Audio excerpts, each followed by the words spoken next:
is MichMash, a weekly conversation where we try to unjumble an important and sometimes under-the-radar statewide story that affects you. I'm Cheyna Roth. And I'm Alethia Kasben. July 1st has come and long gone, and Michigan lawmakers are now officially 1 month past their budget deadline, and things are as bad as ever. That sounds bad. It is not good. Alethia, you have been on the ground in Lansing.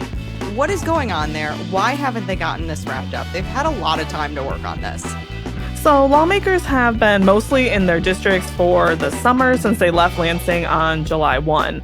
Last week, the House was briefly back in session, and a disagreement over unrelated legislation, they were not working on the budget, led to Republican House Speaker Matt Hall kicking the ranking Democrat, Rep. Alibis Farhat of Dearborn, off of the Appropriations Committee. So he was like the lead Democrat trying to help negotiate this budget deal, between the House Republicans, Senate Democrats, and the governor's office. That is a huge move by Speaker Hall.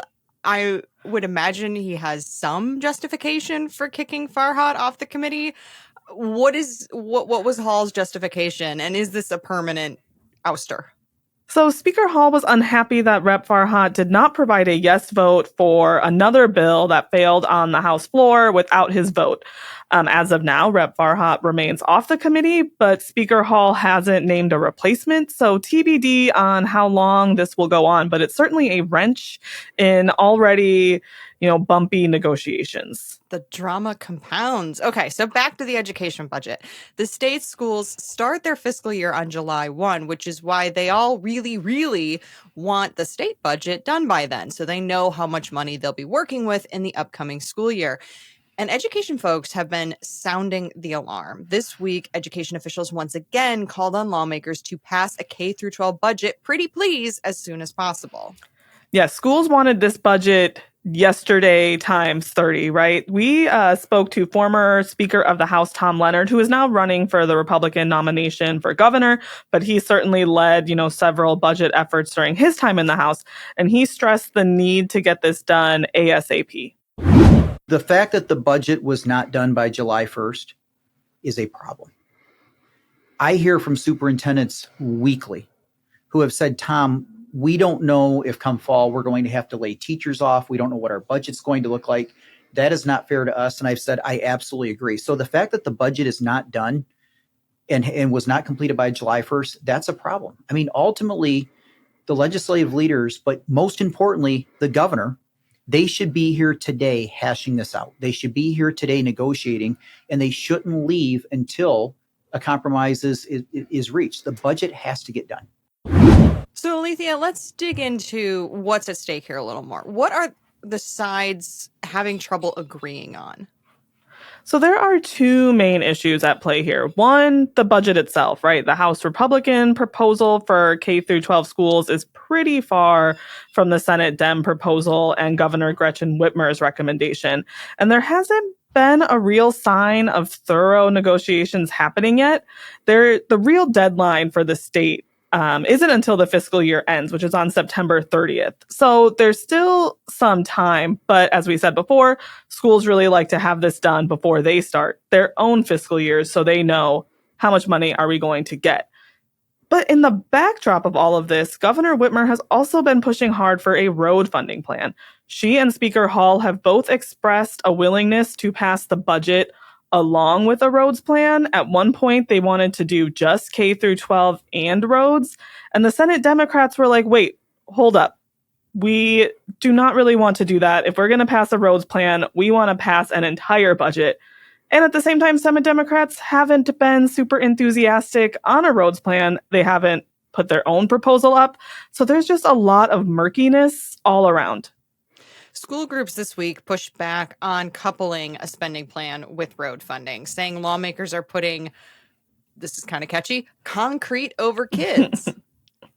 And adding even more uncertainty here is the federal reconciliation bill, which could reduce revenue by up to $1 billion in the next fiscal year, according to an analysis from the Citizens Research Council of Michigan released this week. Absolutely. This is already a bumpy process with the broad disagreement on how to spend dollars, with Republicans taking over the House and the inclusion of a roads plan. Now we're going to throw in here potentially lower business taxes coming in, and then eventually reductions in Medicaid and food assistance dollars in future fiscal years. The House Fiscal Agency had a similar analysis earlier this month pointing at reduced revenue. And just to put it into perspective, a $1 billion reduction is from the state's general fund, which totals about $15 billion. So that is, a pretty significant chunk. And the state is already starting preparations for worst case scenarios here. State departments are crafting alternate budgets, planning for cuts of 15% or more. The Department of Civil Rights said at a recent meeting it is implementing a hiring freeze amid the budget uncertainty as well.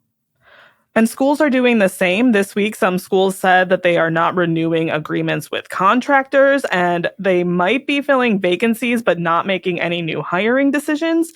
And it is very likely schools will be a month or more into their school year before knowing what the budget looks like. There are a lot of ripple effects that are going to keep happening if the legislature doesn't get this budget done soon. So we will be keeping an eye out for the first sign of white smoke coming from the Capitol. Well, we're going to switch gears, and after this short break, we're going to talk to former Speaker of the House Tom Leonard about his run in the Republican gubernatorial primary. Welcome back to MichMash. We are joined now by Tom Leonard, a former House Speaker who is in the Republican primary for governor. Tom, thank you so much for joining us today. Hey, good morning. Thanks for having me. Happy to be here. So is it 2017 or 2025? Because Alethia and I both covered the House when you were Speaker, and that was during your last 2 years in the House from 2017 to 2018.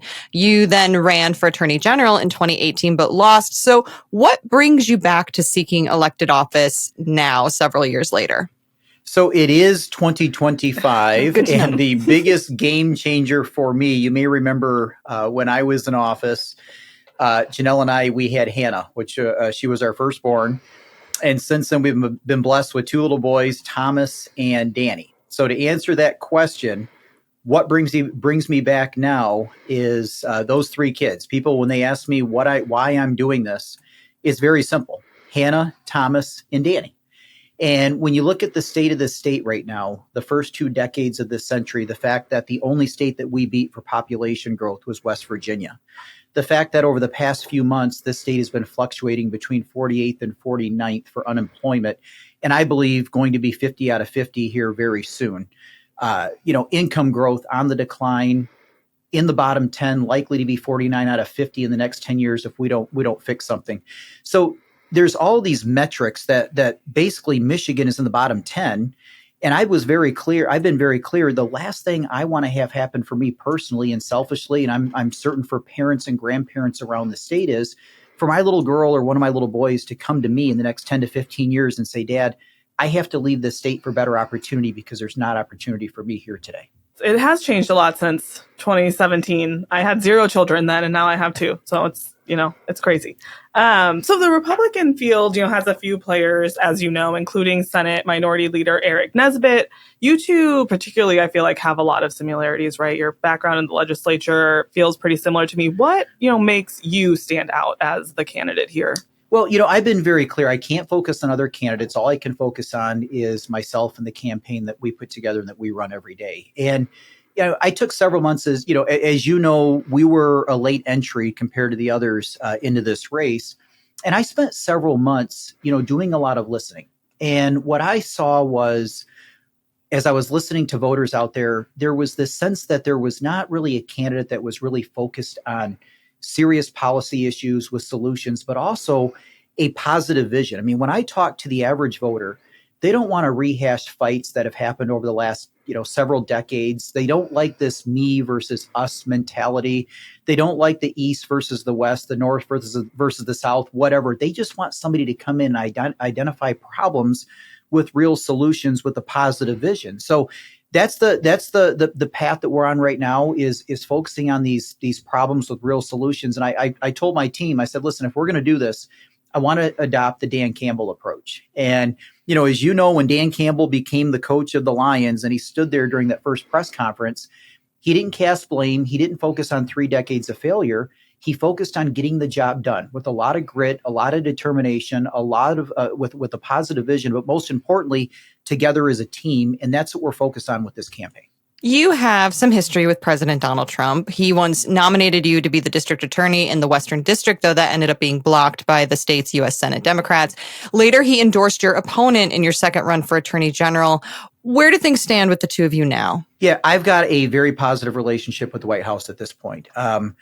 I had a very good and productive meeting several weeks ago before we got in the race. So I would say it's a very positive, and we're in a very good spot. So do you want to see President Trump endorse in this race? Do you want to see him sit it out? Do you have any idea, if he will do either of those two things? Well, certainly if it's going to be me. Right. Okay. But I've been very clear as it relates to President Trump's endorsement. I mean, listen, that is an endorsement that has to be earned. Nobody can expect it. Nobody can take it for granted. It's an endorsement that has to be earned.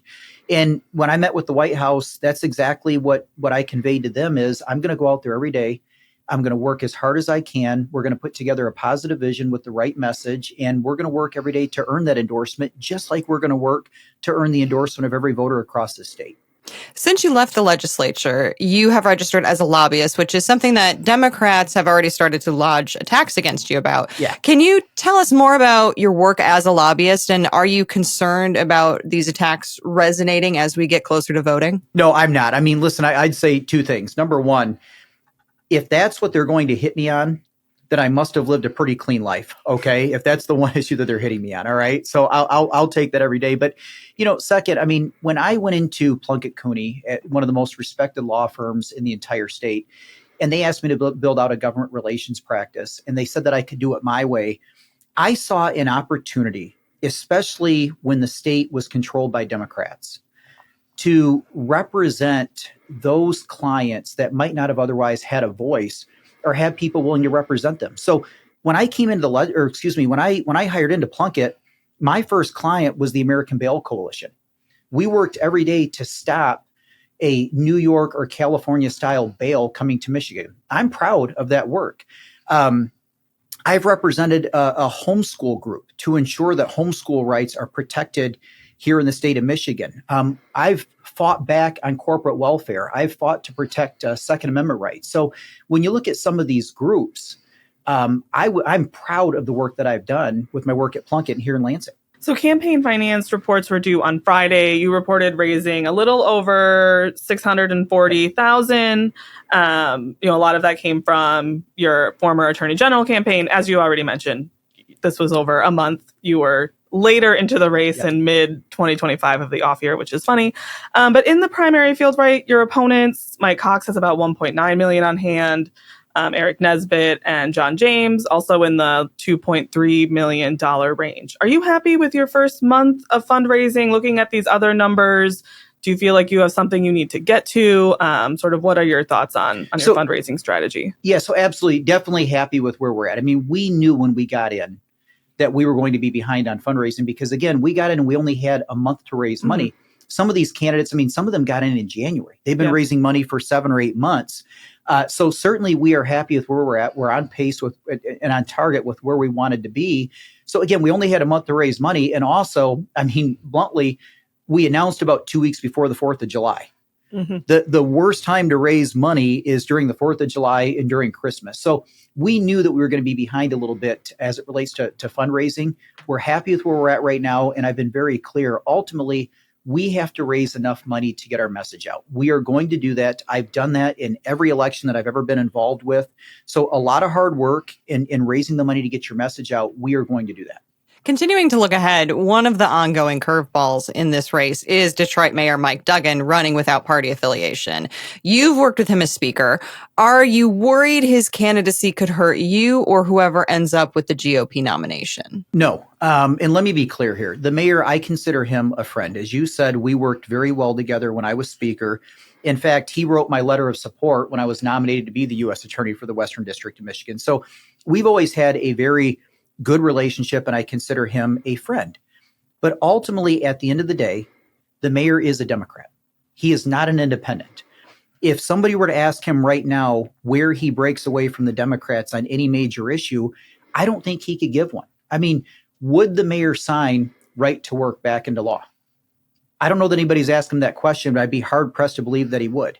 Would he expand school choice and protect charter schools in the state of Michigan? I don't believe he would. Would he repeal prevailing wage again? I don't believe that he would. Would he sign serious regulatory and licensure reform in the state of Michigan to deregulate a lot of these regulations where we need to be? I don't think he would. So ultimately, I think when the voters start to be educated on his candidacy and we get into next November, they are going to see he's not an independent, he's a Democrat, and that is going to take more votes away from the Democrats than it will the Republicans. So you just touched on a lot of what I think your answer to my next question will be, but Governor Gretchen Whitmer is in her 7th year, right? She's almost done here. What do you think has changed under her tenure that you would change as a Republican in the governor's office? Well, I think ultimately what I've seen, I mean, I can speak, I'm using words that her own caucus has used and members of her own party. I mean, in the fall, I think it was one of her members said they didn't even know that the governor was allowed on the floor because they hadn't seen her. They had never seen her on the floor before trying to negotiate or trying to get things done. I can tell you when I was speaker, Rick Snyder, I mean, we didn't always agree on the issues.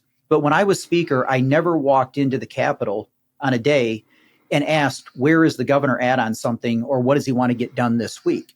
So ultimately, I think that's what we got to have. We've got to have a governor that is engaged every single day with a vision for the state, knowing where they want to go. Your campaign announcement included several policy priorities. So let's focus on those. Can you tell us what you would do if you were governor? Yeah. So, we're really focused on, ultimately, the number one question I'm going to ask every single time a bill hits my desk is, will this law make Michigan a growth state again? Is it going to help keep our kids here? And is it going to help bring other young adults into this state? So right to work, that is something that we have to do. I mean, Michigan was 1/10. They were 1/10 of 1% away from the national average when right to work was repealed 2 years ago. Now we are 49th out of 50 for unemployment. We have to bring right to work back to the state. The income tax, 5 of the top 10 growth states in this country have either a substantially lower income tax or no income tax at all. But some of these other big issues, as I travel the state, the number one issue I hear about as it relates to affordability, property taxes. People want to see property tax reform in this state. They can no longer afford them. And if you really want to make Michigan a growth state again, think of the burden that property taxes and higher mortgage rates puts on a young couple if they want to purchase a home. No more date nights. They can't go on vacation, but most importantly, they can't start a family. Think of the burden that these property taxes are putting on seniors right now who thought they were going to be able to retire in their home, and they don't know if they're going to be able to stay there anymore because they can't afford the taxes. So property tax relief is a big one. 3rd grade reading. Less than 40% of our children in this state can read at a proficient level. I just had somebody reach out to me last week and they said, I can't believe you're the only candidate really pushing forward an agenda and a message on education. I believe this is an issue that Republicans can win on, especially with 3rd grade reading. So those are some of the big issues that I'm focused on in this campaign. So you've touched on this a little bit, but we have a long ways to go before August 2026. What's your plan between now and then to get your message out and, tell voters why they should pick you? Number one, a lot of hard work. And we've been doing that every single day. I think just in the last month, I don't know the exact figure, but I think we've been to somewhere between 20 to 25 counties. Within a couple of weeks of announcing we were in the Upper Peninsula, I think that demonstrates how hard we are working on this campaign. But second, being out there every single day, taking this message, not being afraid to talk to anyone in the media. If somebody's asked, we've been there to get that message out, but also not being afraid to take this message anywhere. There is nowhere in the state of Michigan that we won't take it. We're going to continue to crisscross and travel across the state because I know it's a winning message. People want lower property taxes. They want to ensure that their children can read. They want a better education system. So it's a winning message. We just got to go out there every day and make it happen. The current legislature is at a bit of a standstill right now. There's been disagreements over the budget and roads holding up while other bills are just not moving. There have only been 6 public acts this year. Do you think this is a problem? And as someone who served and led in the legislature, do you have any advice for the people that are lawmaking right now? Yeah, so the fact that the budget was not done by July 1st is a problem. I hear from superintendents weekly who have said, Tom, we don't know if come fall we're going to have to lay teachers off. We don't know what our budget's going to look like. That is not fair to us. And I've said, I absolutely agree. So the fact that the budget is not done and was not completed by July 1st, that's a problem. I mean, ultimately, the legislative leaders, but most importantly, the governor, they should be here today hashing this out. They should be here today negotiating, and they shouldn't leave until a compromise is reached. The budget has to get done. All right, Tom, thanks so much for joining us today. Thank you.